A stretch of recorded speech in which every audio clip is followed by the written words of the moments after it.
Deep Work Rules for Focused Success in a Distracted World by Newport. Big Ideas. Deep Work versus Shallow Work. A workout for your neurons. Attention residue. Time to clean it up. The 4 rules to get your deep work on. Routines. What's your approach? The number 1 discipline. What's wildly important to you? Shut down complete. Work hard. Rest hard. The deep life. Let's make the dive. The deep work hypothesis. The ability to perform deep work is becoming increasingly rare at exactly the same time it is becoming increasingly valuable in our economy. As a consequence, the few who cultivate this skill and then make it the core of their working life will thrive. The book has 2 goals, pursued in 2 parts. The first, tackled in part 1, is to convince you that the deep work hypothesis is true. The second, tackled in part 2, is to teach you how to take advantage of this reality by training your brain and transforming your work habits to place deep work at the core of your professional life. Deep work versus shallow work. Deep work.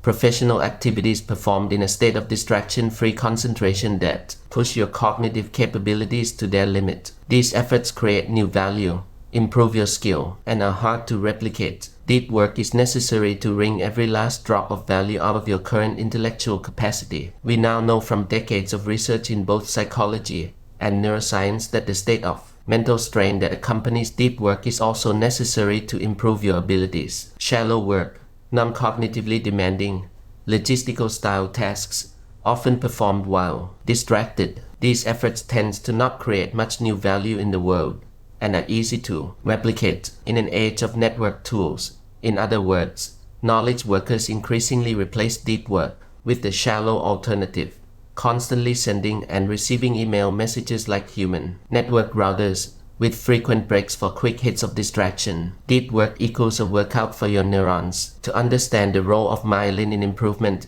keep in mind that skills, be they intellectual or physical, eventually reduce down to brain circuits. This new science of performance argues that you get better at a skill as you develop more myelin around the relevant neurons, allowing the corresponding circuit to fire more effortlessly and effectively. To be great at something is to be well myelinated. This understanding is important because it provides a neurological foundation for why deliberate practice works. By focusing intensely on a specific skill, you're forcing the specific, relevant circuit to fire again and again. In isolation, this repetitive use of a specific circuit triggers cells called oligodendrocytes to begin wrapping layers of myelin around the neurons in the circuits, effectively cementing the skill. The reason, therefore, why it's important to focus intensely on the task at hand while avoiding distraction is because this is the only way to isolate the relevant neural circuit enough to trigger useful myelination. Attention residue. The problem this research identifies with this work strategy is that when you switch from some task A to another task B, your attention doesn't immediately follow. A residue of your attention remains stuck thinking about the original task.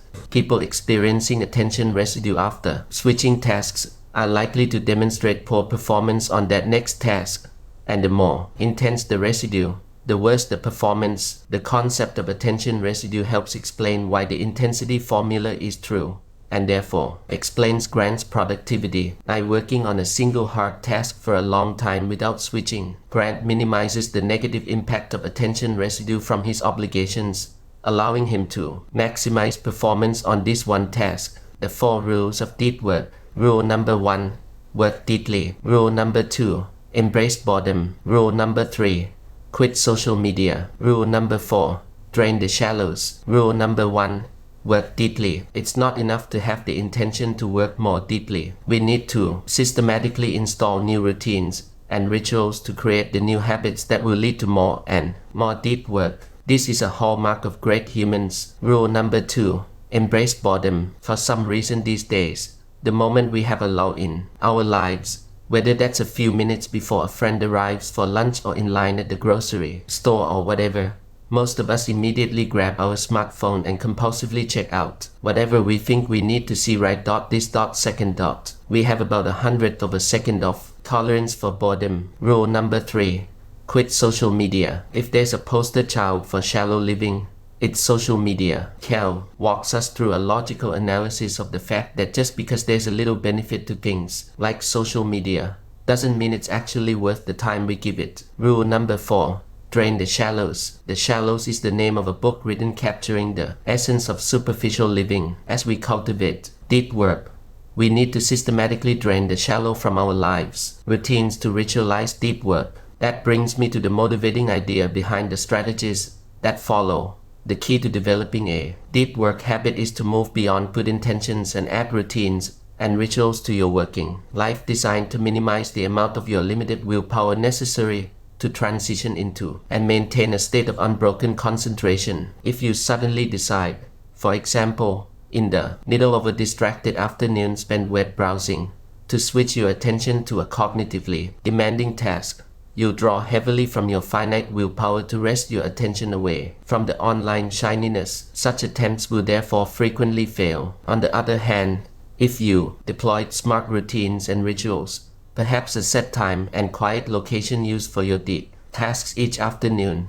you'd require much less willpower to start and keep going. In the long run, you therefore succeed with these deep efforts far more often. Discipline number 1. Focus on the wildly important. As the authors of the 4 disciplines of execution explain, the more you try to do, the less you actually accomplish. They elaborate that execution should be aimed at a small number of wildly important goals. This simplicity will help focus an organization's energy to a sufficient intensity to ignite real results. For an individual focused on deep work, the implication is that you should identify a small number of ambitious outcomes to pursue with your deep work hours. The general exhortation to spend more time working deeply doesn't spark a lot of enthusiasm. In a 2014 column titled The Art of Focus, David Brooks endorsed this approach of letting ambitious goals drive focused behavior, explaining, if you want to win the war for attention, don't try to say no to the trivial distractions you find on the information smorgasbord.